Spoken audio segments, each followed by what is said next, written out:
What's going on, guys? Welcome to the Sunday Brunch Hour. Thanks for tuning in to this week's episode. Once again, appreciate all the comments and amazing thanks for listening. It means a lot once again. This week's episode is, well, you can probably guess by my shirt, but we're going to be talking about Disney vibes. Why? Why is Disney such a vibe? What's the hype about Disney? Why do people such as myself like it so much? Why do we enjoy going? That's going to be the episode this week because first and foremost, today, is it today? No. Tomorrow is, I'm right. I'm sorry. Tomorrow is Disneyland's 70th anniversary. So I thought what better time to talk about it since Disneyland's anniversary is, well, it would actually be the future when I'm talking about this, so it just passed.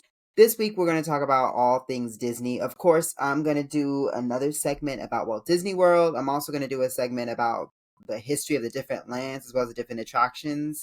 Because I know a lot of people always said that, like, quote unquote, I know a lot about Disney, and I know pretty much for the most part, I know a good well of the history of Disneyland. For a newbie, yes. For somebody who goes all the time and probably like would be listening to this for the first time and that knows a lot about Disney, they might be like, yeah, you know a lot, but not expert level, which is fine. Like, I don't care. Like, I have my knowledge of it. Of course, like, I'm still learning new things every day or whatever about the history and things like that. But this week, we're not going to go into the history, but we're going to talk about the vibes of Disney. And like I said, why is it so big? Why do people like it? What's the hype about it? You say it's a vibe. Well, explain to me how it's a vibe. So I'm going to explain to you. But before that, you're probably wondering that, like, what happened to the episode with your two other hosts? You said they were going to be on here. What's going on? Like, what happened? So pretty much, I'm actually going to the person's concert next weekend. And so my friends had a suggestion about what if we talk about it when you come back. That way we all get a perspective. So one will be talking about it in another city, and another one will be talking about another city, and then I will be talking about it in another city. Pretty much point blank period, just to see our perspectives of the concert from different areas of the state, as well as the intro when she first started her tour to the middle of the tour to now the end of the tour. We're going to be talking, I could go into it like a lot of things just to give you a hint. Pretty much we're going to be talking about the concert and what we like about it, the visuals, as I mentioned before, the music, just the album itself, the Renaissance. I gave it away.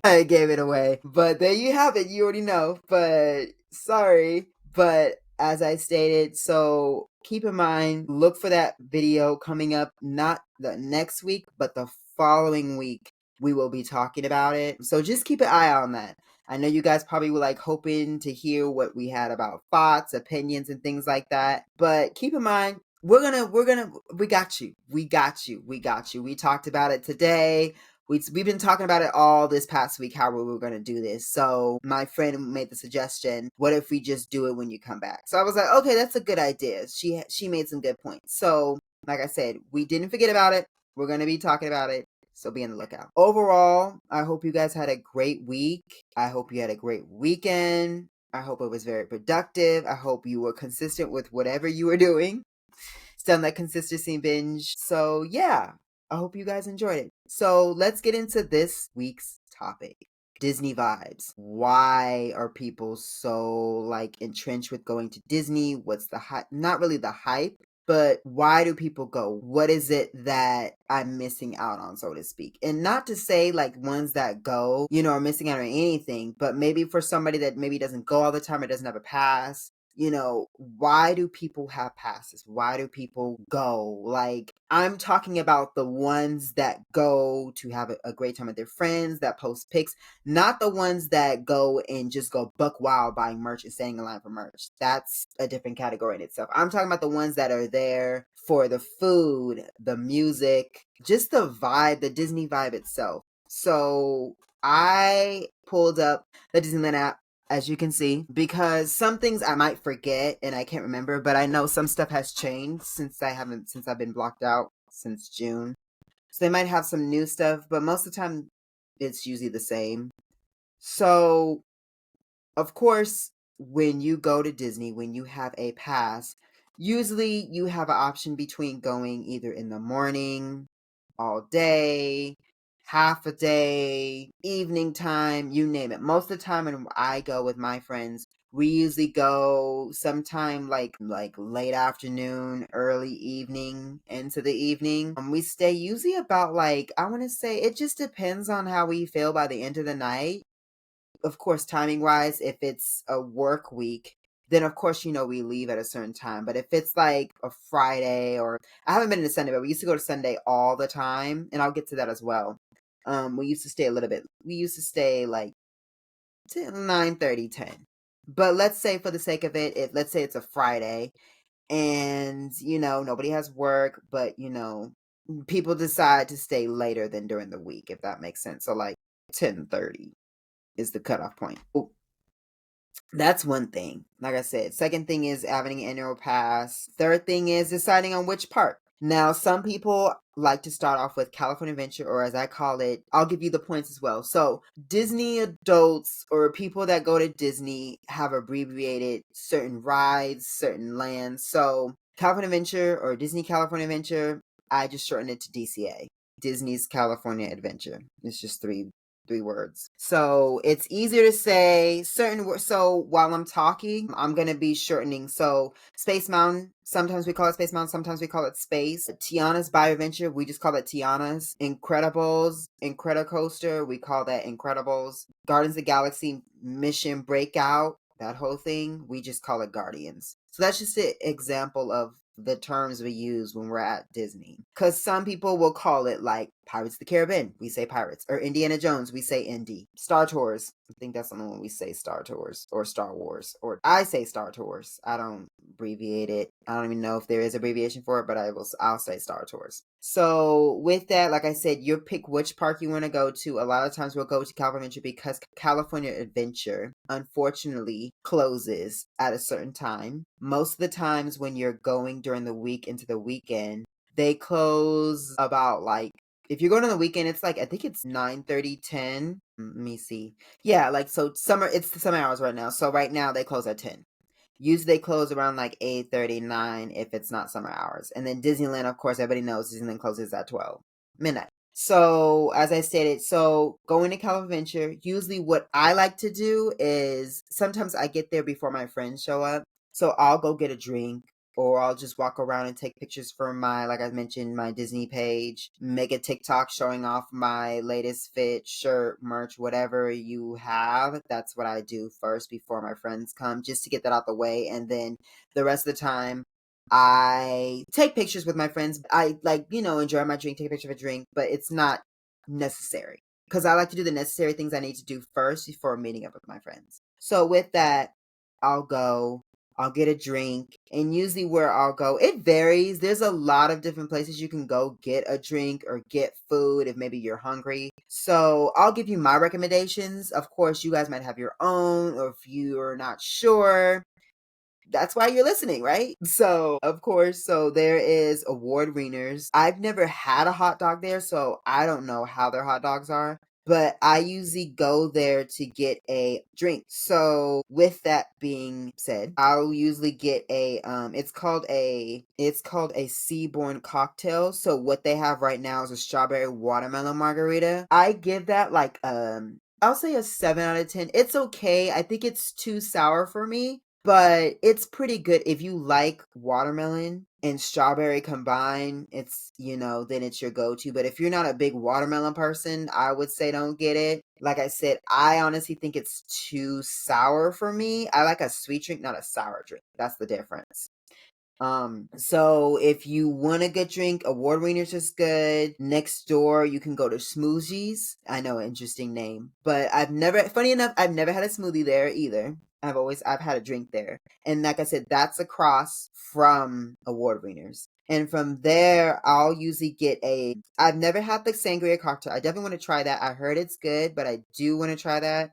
But usually what I do get is a Seaborn. I think it's in season. I don't even see it in season. I don't see it in season.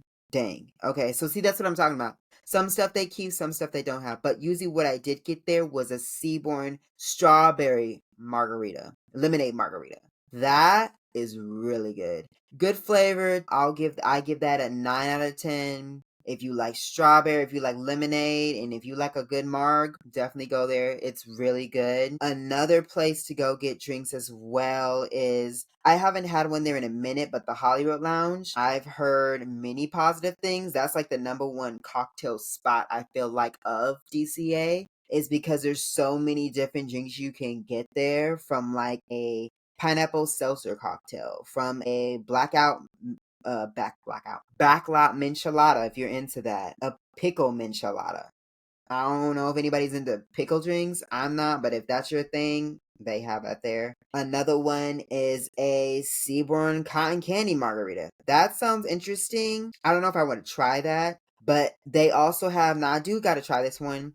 They have a tiki margarita that sounds really good. Anything tropical or tiki base, I am here for. Mai Tai cocktail, you can never go wrong with the Mai Tai, especially if you're into that tropical tiki vibe. This is the first time, this is the first time I'm seeing these drinks, and now I'm anxious to try them when I go next time. So just keep on the lookout. Definitely, like I said, definitely check out Hollywood Lounge for sure. The list can go on. I definitely do recommend, though, whether you're a pass holder or not, definitely download the app. Your tickets are on there. It's easy to see everything. You can mobile order. You can mobile order your drinks, food. They even have now where you can even mobile order like your merchandise, so you don't have to stand in line. So highly, highly, highly encourage you to use the app. I forgot your Lightning Lane is on there too, and your tickets are on there. Or you can also get a Magic Band, and what it is it has your ticket on it. And so it not only has your ticket on it, because Disney World actually had it first before us, and it was crazy because I remember when these first came out, I wanted one so bad, but at the time, like, Disneyland didn't have it, only Disney World. And that's the downside of Disneyland, unfortunately. Like, I love Disneyland, don't get me wrong, I'm getting on a tangent right now. But technology wise, I feel like Disney World is a little bit more advanced wise, like convenience, if that makes sense. Like I said, because everything in Disney World is pretty much either on your phone, you can have it to your Apple Watch. I know I have the Disneyland Pass thing, so I can reload it every time I go onto my wallet or on my watch, or like I said, a Magic Band. And so the new Magic Band, it used to be just called Magic Band, but now the new one is called Magic Band Plus. And pretty much what that it means is that the Plus does a little bit more, meaning like it lights up, it vibrates with certain rides and attractions. So it does that in Florida. It also does that here at Disneyland. And like I said, it can scan you into the parks. I think it's easier than pulling out your phone and scanning it, especially if we're all trying to save battery while we're on our vacation or while we're on our day trip or whatever. We want to use our phones to take pictures or videos or so on and so forth. So it's easier I think it's easier to have your ticket on a Magic Band or use your Apple Watch if you don't want to pull out your phone. Convenience is key, first of all. So here for that. So another place to get drinks. I know I'm like in the drink category right now, but I'll get to the food. But I'm just telling you what I would do, what I do when I go for my Disneyland Vibe Day. So another place that's really good is Pimp Tasting Lab. Is really good. I usually get the oh my gosh, did they take that off too? Let me see. I don't see it. Oh my god, they don't have my drink here. What is wrong? Okay, so they had a drink for those. I don't know if you've been to the state. For those of you that have been in the state, there's a drink called the Bees Please. Well, it's super good. It's like a honey drink, really good. So Disneyland had their own version of that called a honey. There was a honey fizz and there's a honey buzz 2.0.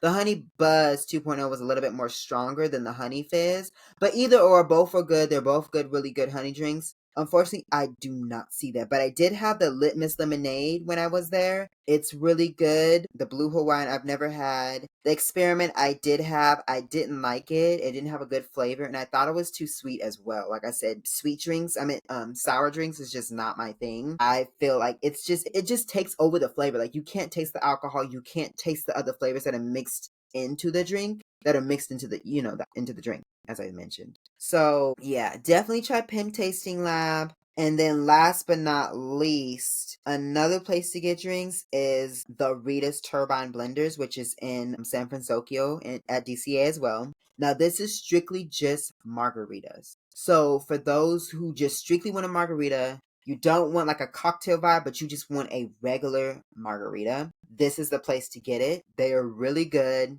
flavorful. They're not on the rocks, they're slushy flavor. So keep that in mind. If you're looking for on the rocks, I believe they don't have them on the rocks. I think it's just a slushy flavor.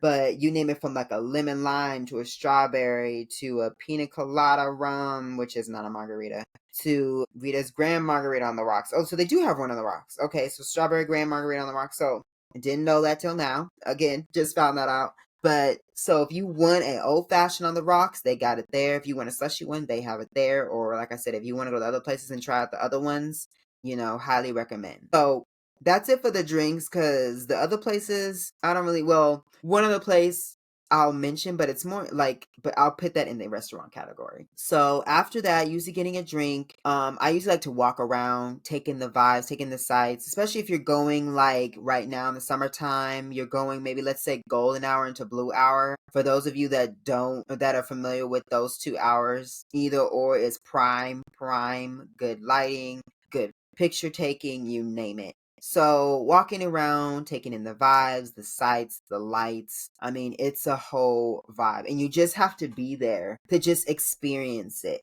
As they say, I can't think of the word, but there's a word for where you're just embracing the ambience. You're taking it all in, pretty much. You're in there. You're in full effect. Like you're in full Disney mode, as I said, the full effect. So before that, so after you do all that, you're taking it all in. You're there, you're happy, you're like, okay, now I want to go on a ride, or now I want to go get something to eat. So I don't want to talk about the food stuff yet. I want to kind of jump back and forth between food um the ride. So with that, let's do Guardians. So Guardians is a really cool ride. It used to be called the Tower of Terror. I think it's better now that it's Guardians and Tower of Terror. I feel like the OG Tower of Terror, that if you want the OG Tower of Terror, I definitely say Disney World is way better than ours. Just because it fits the theme of Hollywood Studios, and it looks like the Hollywood Tower of Terror. Like the entrance, the design, the architecture looks like something straight out of LA, like in Hollywood. So for sure, if you're still winning that nostalgia of the Tower of Terror, you gotta bust it to MGM Studios. For real. Because their Tower of Terror is amazing. You're in, like, just like I said, oh my god. But that's another episode, another podcast for another day. So yeah, Guardians, with that, you have, what's cool about it is that it's a drop tower. But for me, I'm not a fan of free falls, but this is the only free fall that I will do, which is at Disneyland or Disney World. I will not do a free fall anywhere else. And I don't know, I think it's because it has a story, there's music, there's effects, there's things going on. So you're not so focused on just the drop itself, but just the whole experience. So with that, Guardians, as I mentioned, has music. And Guardians has different music from different genres, from like the 70s to the 80s to the 90s. I think 60s too, you name it. So I actually made a checklist, and I wrote a list down of the ones that I did, and I can't find it. Shoot, I cannot find it. But I wrote a checklist down of all the songs that are there, and there's different ones. So I think there's 6 elevators total. It's either 6 or 8. Don't quote me on that. I'm not sure. I want to say it's 6. But each one, as I mentioned, has different songs. But what's crazy, so even though they have different songs, they switch up every time. So if you go to the top level and you go to the far right, let's say it's Burning. Is it Burning in Love? Burning in Love. And then let's say on the bottom, it's Confunction, We Want the Funk. And the other one, I think there's one that's called Pat Benatar, Hit Me With Your Best Shot is another one. But so let's say you do those. And then you ride them, you enjoy it, but you come back. Now, let's say instead of going upstairs, you go downstairs and you're in a different elevator where you heard Confunction. Now it's switched up to another group. It's crazy how they do that. And then not to mention, each one has its own drop sequence. So if Pat Benatar's Hit Me With Your Best Shot drops you 3 times, Elvis might drop you 5 times. It's the most craziest thing. I don't know how they do it. Of course they, technology wise, but it's the most craziest thing I've ever seen. Like the fact that they can switch off each drop tower to a different song, and each one drops to a different, each one drops differently. Like none of them are the same, because with Tower of Terror, you know that each drop tower you go on is the same thing. So you already know what to expect. It's going to drop you 3 or 4 times. It's not random. So with that, after you did Guardians, we're going to hop over to, depending on the weight, we're going to do Cars. Most of the time when we do Cars, we usually do single rider because the wait is just too long. It's been rare though this year, I feel like, where we were able to all ride together in the same car, but by means of standby, because the standby line ended up being a lot shorter because of people wanting to do single rider. And I think because everybody is caught on to the hype of single rider and you can get in and out faster.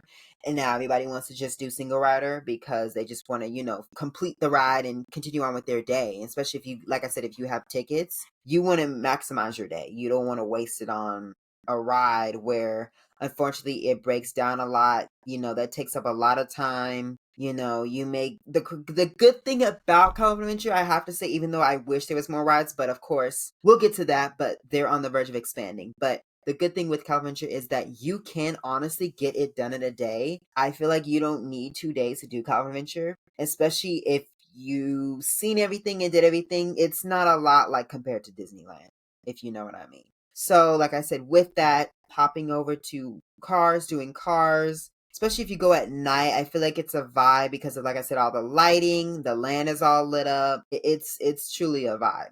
And then after that, hopping over into Pixar Land, usually what we do is we do Incredibles, like I said, or Incredicoaster. That one is super fun. It used to be Calvin and Screamin'. I feel like it's the same as Calvin and Screamin'. The only difference is I feel like with Calvin and Screamin' and Incredibles is that they just added characters and a story to the coaster. Because Calvin and Screamin' didn't have a story. It was just a roller coaster with music and lighting. But this has a story, it has lighting, it has effects, it has music. Like I said, even Calvin and Screamin' had music too. So, I mean, it's the same ride. It's just, they just added characters and a story. That's pretty much what Incredicoaster is. So, doing that, usually their wait is usually not that long. That one is usually like a 30 to 45 minute wait. I feel like every time we do it, it's not that long. It's kind of like if you're going on Thunder, quote unquote, Big Thunder. Because of the trains are super long and they can usually get you in and out in no time. So it's the same with Incredibles. So after doing Incredibles, like I said, we're not really going on a bunch of rides because we're just there to hang out with our friends. We're not in a rush because we have a pass. We don't need to ride everything unless you go all day with visiting friends or family, whatever, and they have day tickets. More likely than, yeah, you'll probably be there all day to go on everything. But like I said, for this episode, we're only hinting or talking about certain rides that we do when we go. Sometimes we do Little Mermaid. It just depends on the vibe or the mood. Sometimes we do the rapids, also the vibe and the mood, especially the weather. If the weather is perfect, let's say like a 85-degree weather or even warmer than that, we'll do it. We'll even do it at night too. Grizzly is fun. Surprisingly, I've heard Grizzly is bigger than the rapids at Animal Kingdom, which is crazy because I think because when you're little, everything seems so big to you. But when you're older, I feel like everything is proportioned, but you're like, gee, this ride doesn't seem as long as what I thought it was. And so from what I was told from research is that I heard Grizzly is bigger than the rapids at Animal Kingdom. Interesting enough. But you would think Animal Kingdoms would be bigger because the way it's laid out, like you feel like, wow, this one is huge. And just like I said, the way it's laid out, the way it's blended in with the land, because Animal Kingdom is supposed to be like you're in the safari of Africa, you're in the Asian region, you're in the Indian region, you name it, that's the vibe that Animal Kingdom gives off. It's pretty much like Jungle Cruise vibes, where it's like the Amazon and the savannas and the Alps of, I'm drawing a blank of the country, but you know what I mean, where Mount Everest is at. So that's another place. Like I said, I'll get to that episode soon, but I'll talk about those parks as well. But pretty much the rapids at Disney's California Adventure is bigger than the one at Animal Kingdom. Fun fact. And then so after that, we'll do Soarin'. Like I said, that just depends on the wait because Soarin' can be so long. And what I mean Soarin' is Soarin' over California. So Soarin' can be so long. Soarin' can be like from an hour to, I mean, from 40 minutes to an hour. Honestly, easily. Honestly, I think the reason why is because it's such a good ride. And it's crazy enough. Side point in story is when California Adventure first opened up, that was the first ride my mom wanted to do. So to this day, it's still one of her favorite rides. Just because, and I feel like not Soaring Over the World though. Soaring Over the World, I feel like we can miss that one. It's Soaring Over California that is like chef's kiss. Like I wish they just updated the camera quality a little bit more, but overall, Soaring Over California just is amazing. And for that one, you have to do that during food and wine season. So it just passed, but usually like April, March, I think it's March and April is food and wine. So that one, highly recommend. Like I said, I'm sure a lot of you have done both, or one of you, or most of you have done Soarin' Over the World, but nothing compares to Soarin' Over California. It definitely is. I think it's top tier than Soarin' Over the World. So after that, we'll usually get a churro. We'll usually get popcorn, and then we'll head to the one and only Disneyland. So with Disneyland, what we like to do, because like I said, Caliventure now it's about to close. Disneyland, you have 2 or 3 more hours left depending on what time you leave from Caliventure. So with that, we'll usually hit up Indy or we'll pick up mobile order. So recently what we'll do is we'll go to Jolly Holiday. Oh shoot, I didn't even talk about the food at Caliventure. Woo! Rewind. So food wise at Caliventure, what we like to get. Now if we have time, I will do like a reservation and I'll book Lamplight. Lamplight, guys, is amazing. I think it's one of the best restaurants in DCA, top tier. Views are amazing. The ambiance is amazing, especially if you're a big Pixar fan. It's amazing. I'm so glad that they changed this and made it what it is today. Like Lamplight, you cannot go wrong with Lamplight. Lamplight is so popular, like you'll need a reservation like 2 months in advance. Like I'll literally have to book it 2 months in advance because it's so packed. Unless for some odd reason something is going on that day, maybe it's less crowds or maybe it's less busy, something to that point, you can do it. But Lamplight Lounge, chef's kiss to Lamplight Lounge. I definitely highly recommend going there. I even recommend getting the lobster nachos. They're amazing, amazing, amazing. I've gotten them twice, pre-pandemic, and then 3 years ago I got them. I want to go back so bad because their food is amazing. And then usually what I'll get an open ocean with the splash, and that kind of tastes like an adios, but not too strong of an adios. It's kind of a little bit watered down, and what I mean is watered down is they made it a slushy version. But it's amazing, amazing, amazing. I could definitely go for an open ocean with the splash right now. Like that is top tier. It's not a margarita, but it's a cocktail. I feel like it's like a pina colada, but like stronger alcohol wise. But like I said, but it's blue instead of like a creamy color. And then they put like a red raspberry at the top. But top tier, top tier. There's other specialty drinks there that I haven't had. There's the, what is it, the 5 4 3 2 1. I heard is more stronger than the open ocean, which is crazy. And then I think there's the Monster Scream or the Monsters Inc. Scream. And then there's the Sea Witch one, which is like the open ocean, but it's like the Ursula color. So it's like what is that, like purple and black and gold. So like I said, definitely recommend if you have the time, if you're going on a recent trip, definitely book it in advance because it does book up pretty fast. Another place to go if you're not looking for a sit down but a quick service is Smoke Jumpers. If you're craving like a pretty decent hamburger and you want something that's more like a barbecue hickory taste, definitely Smoke Jumpers is the place to go. They make a really good lemonade as well. I got there. Really good burger. Really good burger. Another place to get food too is at the Pemtest Kitchen. I feel like that's more for like treats and snacks, not so much dinner purposes, but treats and snacks. Like we got this huge I kid you not, because Pim is supposed to be like, the food is supposed to be super huge from like Ant-Man. That's the theme for Pemtest is Ant-Man. And their food is super huge. So keep that in mind. The food is huge. So we got a pretzel, and I kid you not, that was the biggest pretzel I've ever seen. And it was really good. And of course I got it with cheese. And so that's another place that's good. I had shawarmas in Avengers Campus as well. It was okay. I didn't see the hype about it, but some people may be into that. So I mean, if you're into shawarmas, go and try it. So now fast forward to Disneyland because we just finished that's the food I can think of at Calvin Adventure that I go to. Disneyland. So what we do is we'll go to like Jolly Holiday, and I'm sure everybody is gonna say it with me, and that is the Jolly Holiday combo. You cannot go wrong with the Jolly Holiday combo. And some of you guys are asking, what is it? What is a Jolly Holiday combo? Well, I'm gonna tell you.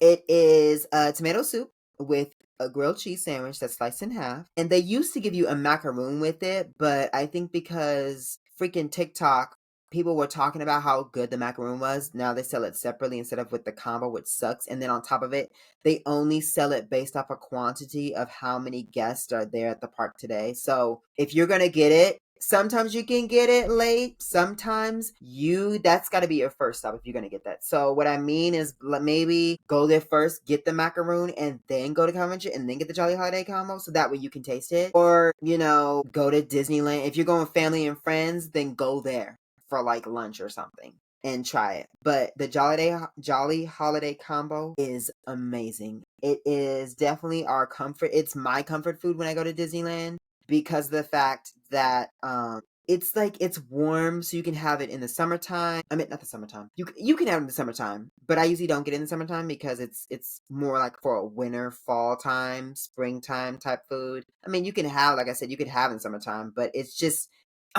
there's something about going to Disneyland. Yes, Disneyland in summer for me is a vibe for sure. I love going to Disneyland in summer, but going to Disneyland in fall/winter, having a jolly holiday combo, you're bundled up in your favorite Disneyland sweatshirt, and you're walking around, especially like with all the lights going on, especially when it gets close to like December. I don't know what it is. It's something about it where it just gives you a big hug, and I like it. I do. You have your hot chocolate. It's a big, warm, fuzzy feeling for sure. I like it with all, like, it's just, that's what I'm saying. You have to go and experience it. Me talking about it, yes, but you experiencing it, embracing it is something you have to experience. So, went on another tangent again about that. So after that, we'll usually go, it just depends. Sometimes we'll go to Star Wars Land, sometimes we'll go to Adventureland, sometimes we'll go to Toontown because I'm a big fan of Mickey and Minnie's.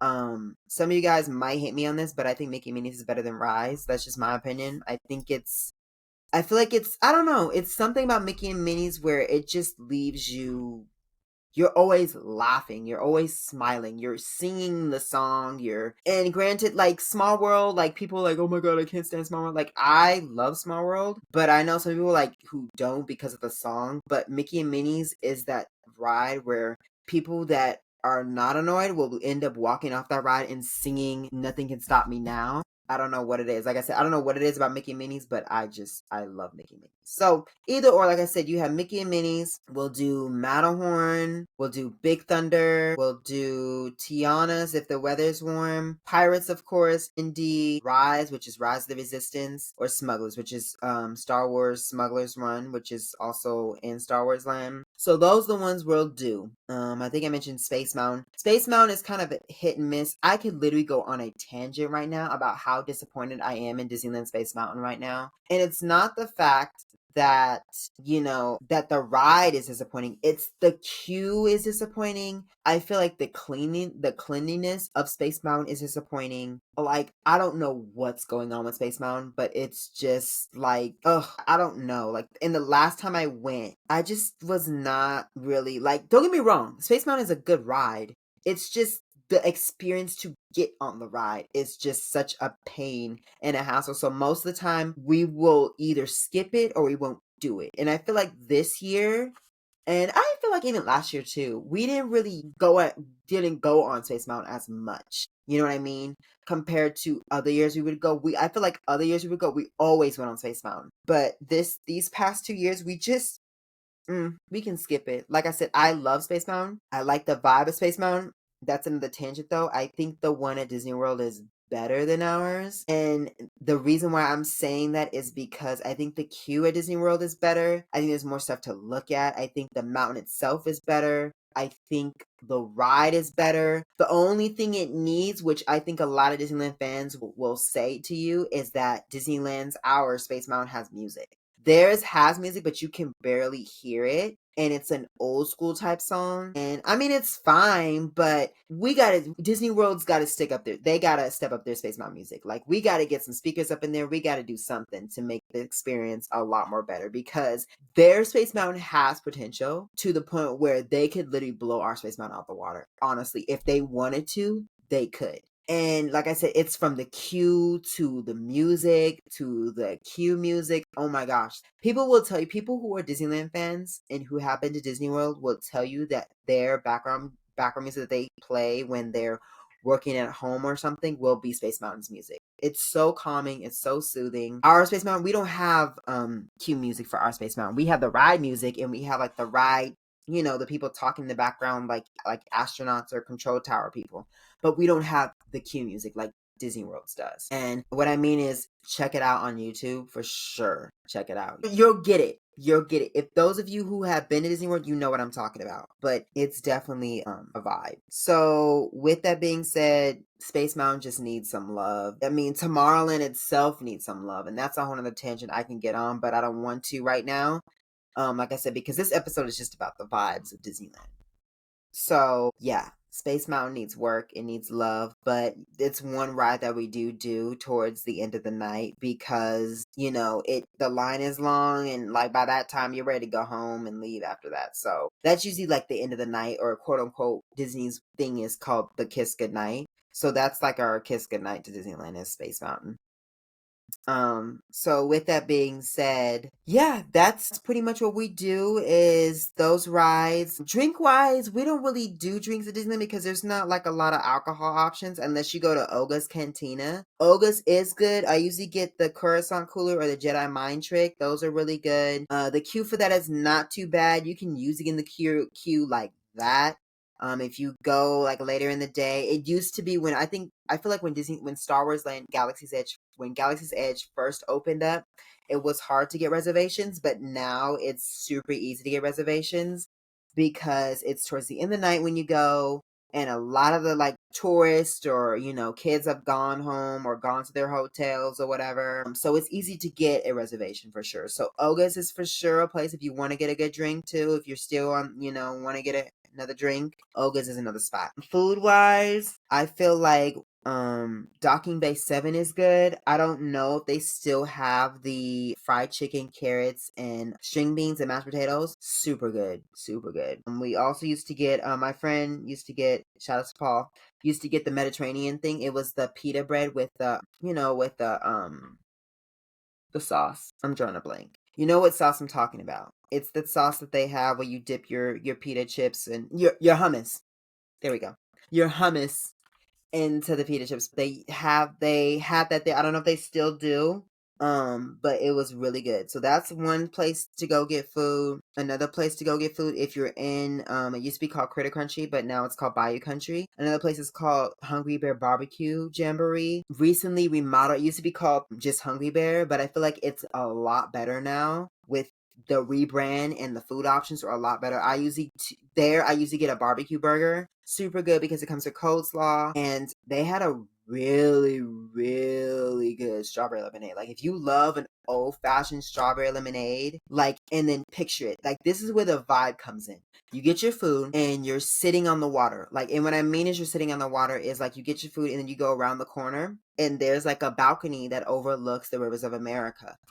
And if you're sitting there on a day where it's not crowded, like whether you're sitting on the side of the train or the side of the river, it's such a vibe because it's so quiet and it's so peaceful. And you just hear like Disneyland's version of nature. Like, granted, there's nothing better than actual nature, but their version of nature. And I'm saying that because Critter Country or Bayou Country gives off the vibe of being in a forest. And you have tall trees, and like I said, you have the river nearby with the steamboat and the pirate. It's just such a vibe, like I said, and especially if you go during the day. At night, I've never eaten there at night. I've always eaten there during the day, but I always feel like it's such an amazing vibe to be there at during the day. Like just to just soak it all in, and maybe you're waiting, like I said, you're waiting on your friends, or you're eating, or you're listening. Some people I know read a book. They're have some downtime or have a rest time there because it's shady and the trees are there. So to tell you enough, this is why, well, first of all, this is why my Instagram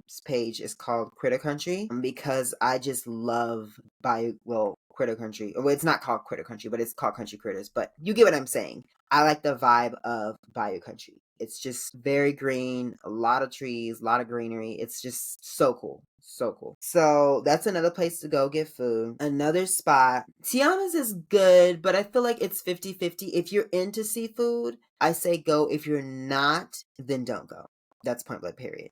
I don't really have nothing much to say about Tiana's other than like if you had Creole food or Louisiana food anywhere else outside the park, it's probably better outside than in Tiana's. I wish like they could do so much more with this place because they just remodeled it and you're trying to get New Orleans roots into it more. So, I mean, they already had it, but I feel like they need to get cooks that are from Louisiana and from New Orleans to cook food, because if you're getting cooks that live out here that have never had Southern food or never been New Orleans, it's kind of like a disadvantage, because that's another thing or another tangent I can go on with Epcot, is because with Epcot, when you go get food, those people that are from those countries are legitimately from those countries, so they know what the flavor is supposed to be for their food. So hands down, like in Epcot, we'll go, like I said, we'll go get Mexican food, and Mexican food is like top tier. In Italy, we'll go get Italian food, and the food is top tier. And it's because those people are either from Mexico or Italy, and they know the dishes. They know what I was supposed to taste. They know the flavors, and that's what makes it a good experience. So vice versa, like with Tiana's, I wish they had people that were from New Orleans or Louisiana in general that knows how to cook really good Southern food, because I think this area in itself would set its standard for all the other restaurants in Disneyland, for sure. Maybe even the whole like resort itself, theme park wise, because Louisiana food or New Orleans food or Cajun food, whatever you call it, is really good with spices, with really good with flavor. Like I said, if you like seafood, if you like jambalaya, gumbo, po' boys, I mean, etouffee, crawfish etouffee, I feel like that should be like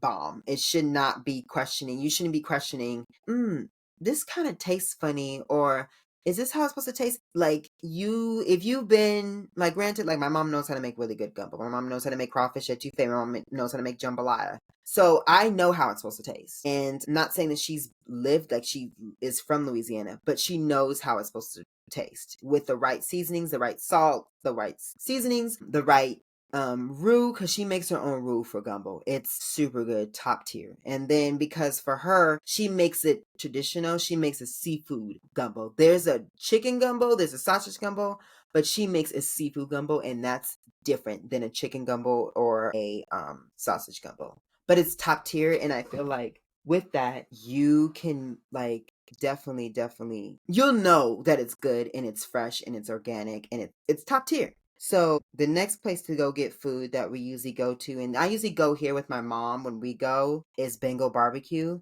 And that's because their food at Bengal Barbecue is good. The only thing that we're disappointed is you definitely get gypped, because I used to remember there used to be a time when we used to go to Bengal Barbecue with my mom, and the skewers used to be super long, and you would be full after 2 skewers, because we would get one chicken, one beef, and then a vegetable skewer. And it would be the full-size vegetables. And we would do that, get those skewers, and then get in line for Indiana Jones. That was our tradition every time we went. Bang a barbecue, then hop on Indy. And before, it would be so much food, like you can eat it all the way up to you get to the point where you're about to load on Indiana Jones. It was so much food. Like, it's crazy. And then now it's sad because they gyp you. So now they give you like 4 pieces of chicken, and it's just not enough for the price. And there's really small, and it's not the same. It really isn't. Every now and then I'll go and I'll get it just cuz I'm in the area and I feel like having a chicken skewer, but it's not the same and it's disappointing. Another place to go for food is Rancho del Zocalo. And a lot of people say it's not really good Mexican food. I think if you like enchiladas, I say it's pretty good. I mean, of course, like I said, outside the park, you can find better enchiladas and better Mexican food places. But park wise, I feel like they're pretty good. I've never had a problem with it. Well, that was before. I haven't had them recently, so I don't know how they taste. But before, they used to be pretty good. So yeah, there you have it. Those are the places that I would go to get food in Disneyland. And like I said, those are the rides that I would go and we would do at Disneyland. Now, shows. Speaking of shows, I'm not really a big show person. I like just going on the rides and going with the food. I mean, well, I'll take that back. I'm a show person when it comes to Fantasmic. And the reason why is because I like the story, I like the lighting, the water, the visuals, the whole nine, the whole shebang. Fantasmic is top tier. If you've never seen Fantasmic, highly, highly, highly recommend seeing Fantasmic.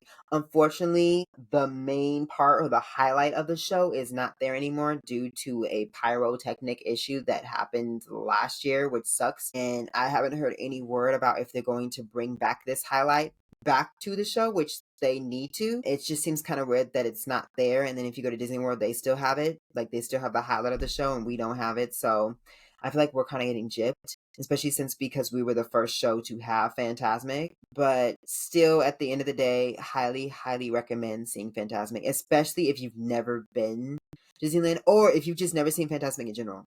Like you have to see Fantasmic. Like the music, the soundtrack, like amazing, amazing. The grand finale, amazing. The colors, like I said, the lighting, the pyrotechnics. Man, Fantasmic is just one show that you just cannot miss for sure. As far as parades, I used to watch them when I was younger.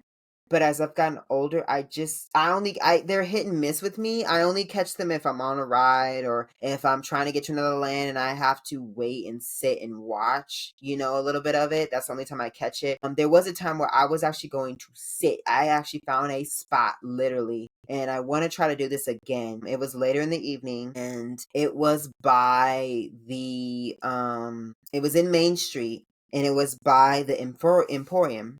And there was a section, I kid you not, there was not a lot of people. Don't catch the first showing of Panther Night. Catch the second one because it will be less crowded. And of course, after the fireworks and all that's over, people are going home. So you have more time to find a space. But this spot I know was prime time. For sure was prime time.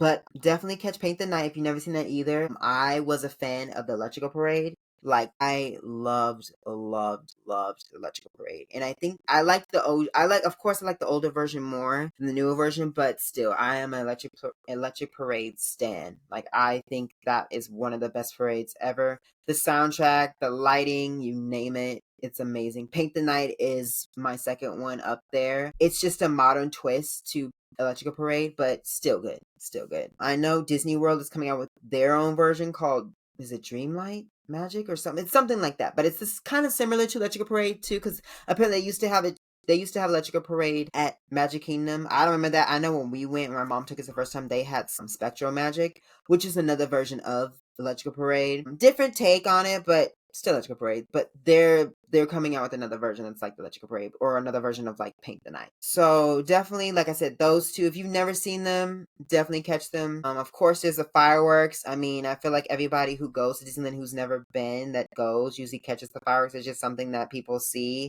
Usually for us, I don't really catch it. It's hit and miss sometimes. I think the older I've gotten, the more I'm kind of interested in watching the fireworks, so I don't mind watching them. But as before, I'm just like, no, like I'll go on a ride or I'll just go home or I'll go get a drink or I'll get food or whatever. But now I'm like, oh, sure, I'll watch it. Like if it's not crowded and, there's a lot of spaces open to watch the fireworks, why not? I'll watch it. And so with it, there's different areas to watch. So Fantasmic is only by Rivers of America. So with that being said, it's like Frontierland, New Orleans Square, and Bayou Country is the areas to see. Parts of Bayou Country is no, not Bayou Country. I take that back.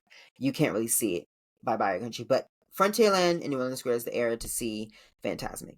To see the parade, you can see that anywhere from Main Street to Fantasyland. It literally goes through, like I said, from Main Street to by Matterhorn, by Small World, and then vice versa, the same way from Fantasyland to Main Street. And then as far as the fireworks, the OG firework visual is, of course, the number one. The piece de resistance is Sleeping Beauty's castle. That's always it. And then everywhere else you can see it is the Rivers of America, and by Small World. But of course, if you want to see it the OG way, definitely see it the Castle way. And so yeah, there you have it. That's pretty much my vibe and what we do for Disneyland when we go. Like I said, I went on.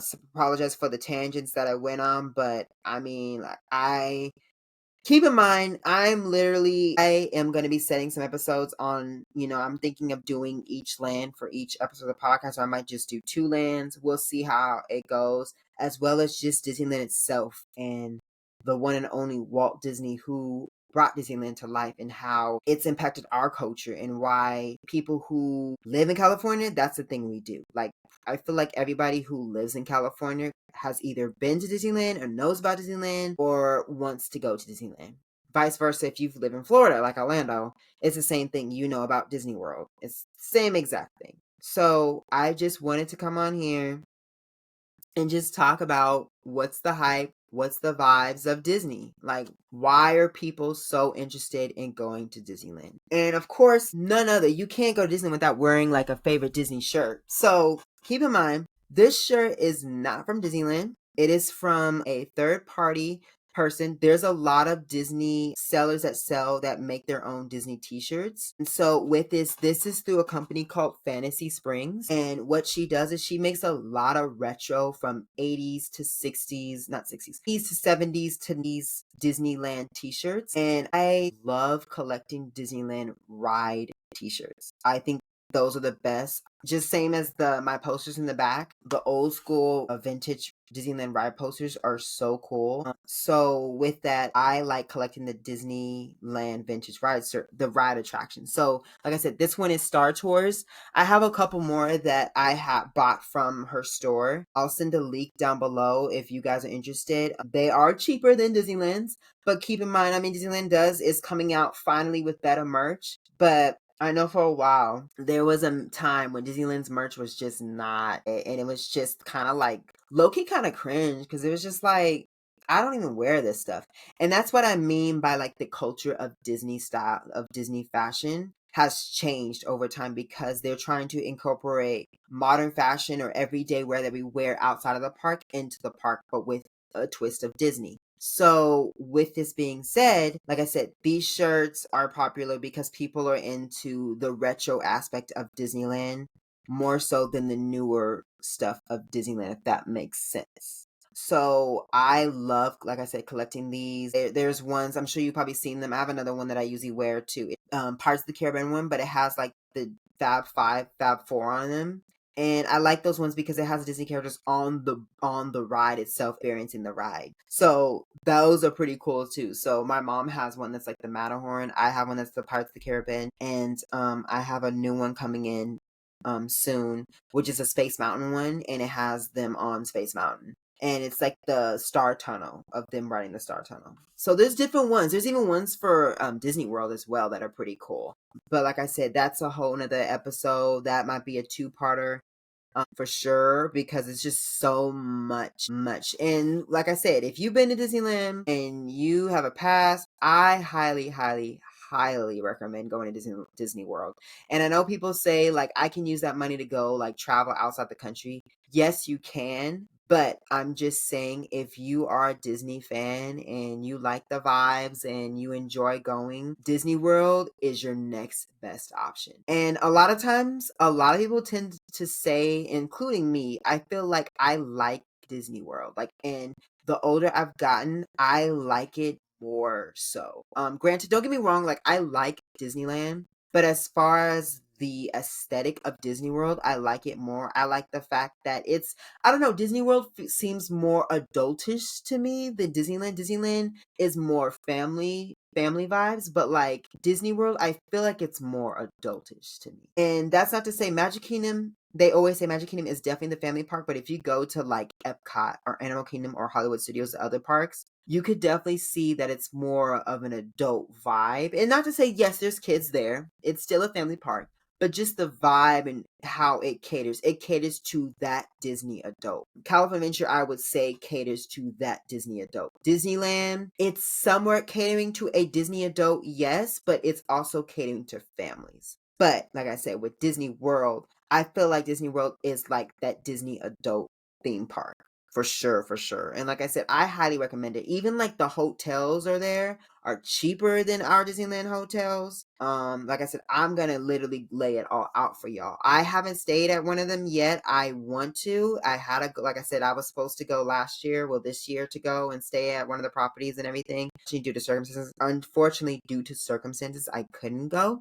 But it is on my bucket list to stay at least I want to stay at least one Disney resort just to compare, because I've stayed off property a couple times, but I want to stay on property just to compare it and see if it's better, the vibe of it. Like, I visited some of the properties when I did go this last round, and I was like, oh my gosh, I would love to stay at some of these. Like, I have a list of hotels that I do want to stay at in Disney World that I'm just like, man, I want to just experience it. Because like I said, there are podcasters that I listen to Disney wise that live in Florida or that go to Florida for Disney World instead of Disneyland, and they stay on property, and it sounds like an amazing time. Like, there's of course, you got a lot more restaurants, a lot of bars, lounges in the park, outside the park. Transportation is like included with your stay, you name it. It's just, man. But before I just keep talking, because I could talk forever about Disney, I want to end it here. I appreciate you guys tuning in once again. It means a lot. Thanks for all like the comments and the appreciation, shout outs. That makes sense. It means a lot, honestly. And like I said, the episode I was supposed to do is coming in 2 weeks. So be on the lookout for that. I haven't decided what I'm going to do for next week, but I'm always coming up with something. So once again, thanks for tuning in to the Sunday Brunch Hour. You guys stay safe, stay happy, be consistent. Check out the Disney Vibes if you've never checked them out before. If you want to know about where I got my Disney shirts, this one, shoot me a comment in the DMs or message me on my Instagram page, YouTube page. Thanks for listening. You guys stay safe, stay happy, and peace.